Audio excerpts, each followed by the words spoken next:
Malaki. Masyadong malaki. Yun ang unang pumasok sa isip ni Samantha habang bumababa siya sa black SUV. Isang lumang style na mansion. Modern. Pero halatang may bigat ng kapangyarihan sa bawat sulok. Walang ingay ng syudad. Parang lahat ng tunog, sinasakal. Move. Malamig na utos ng isang bodyguard. Napapitlag si Samantha. Hoy, wait, hindi pa ako. Pero hinila na siya papasok. Inside the DeLuca mansion. Papasok pa lang niya, ramdam niya agad. Cold air, cold lights, cold everything. Parang bawal maging tao sa lugar na to. At sa dulo ng hallway, nandoon si Valentina DeLuca. Nakatayo lang, naka-black coat pa rin. Parang hindi umuuwi ang babaeng to. Parang laging nasa gitna ng digmaan. Leave us. Malamig na sabi ni Valentina. Walang tanong. Walang hesitation. Umalis agad ang mga bodyguard. At biglang, So ganito pala bahay ng mafia? mahina niyang bulong. Don't talk like you're a guest.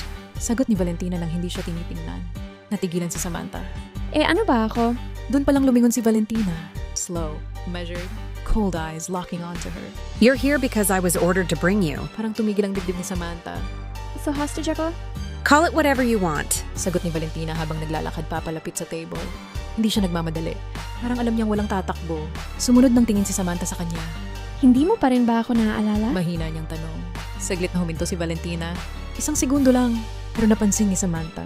Should I? Malamig na sagot ulit niya. Napakagatlabi si Samantha. Oh, hindi mo nga ako kilala. Then, she forced a small smile. Expected naman. Nagbuhos si Valentina ng sarili niyang drink sa glass. Hindi pa rin siya nakatingin. Pero nagsalita siya. You talk too much for someone in your position. Anong position ko ba? Balik agad ni Samantha. Sandaling katahimikan. Then, Valentina finally looked at her again. Disposable leverage. Parang may tumusok sa dibdib ni Samantha. Pero imbes na matakot, tumawa siya ng mahina. Wow, ang charming mo talaga. Natigilan si Valentina. Isang micro-expression lang. Pero napansin niya, she's not shaking like others. Lumapit si Valentina ng kaunti.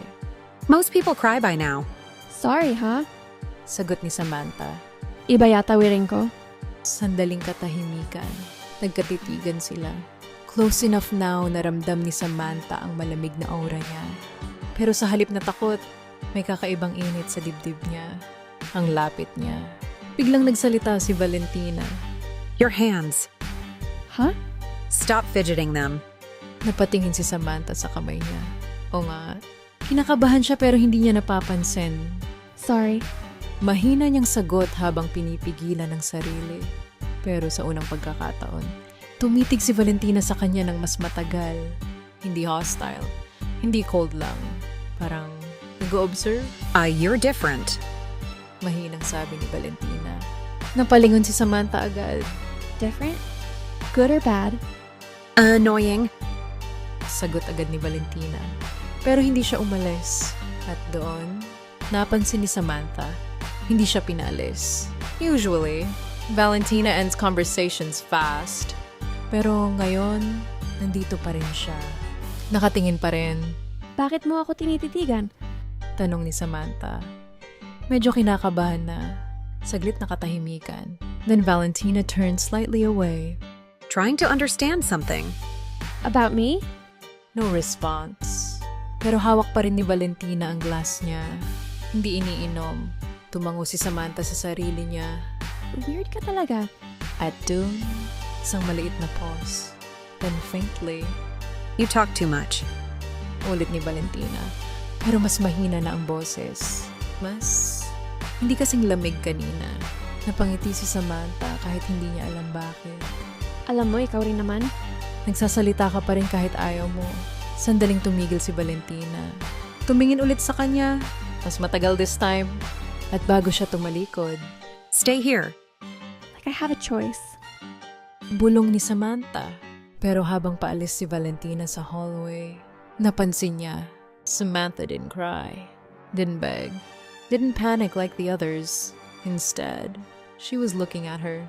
Parang hindi takot. Parang na-curious. Nang sa unang pagkakataon sa loob ng maraming taon, naisip ni Valentina DeLuca, Why does she feel familiar? Even if I've never seen her?